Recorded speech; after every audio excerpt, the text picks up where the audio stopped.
मी काल एक मूवी बघितली सेक्टर 36.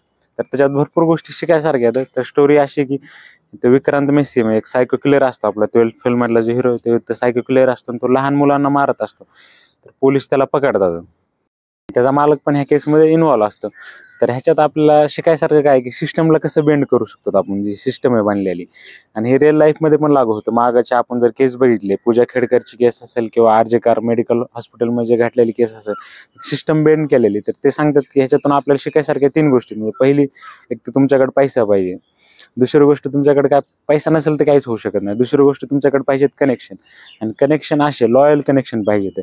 म्हणजे तुम्ही लहान मुलांना मारले आणि तुमच्या घरी पोलीस आली तरी ते लोक तुम्हाला वाचू शकतील त्यातून. म्हणजे RJ कार मेडिकल हॉस्पिटलमध्ये झालं किंवा इथं आपल्या इथं पोर्शे कारचा ऍक्सिडेंट झाला असेल तर तिथं ते झालेलं म्हणजे तसं.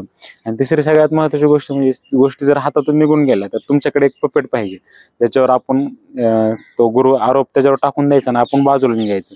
तर ह्या मूवीमधून ह्या 3 गोष्टी शिकू शकतात की सिस्टम कशी बेंड करायची. सिस्टम बेंड करण्यासाठी इसेन्शियल गोष्टी तर मनी, कनेक्शन आणि एक पपेट.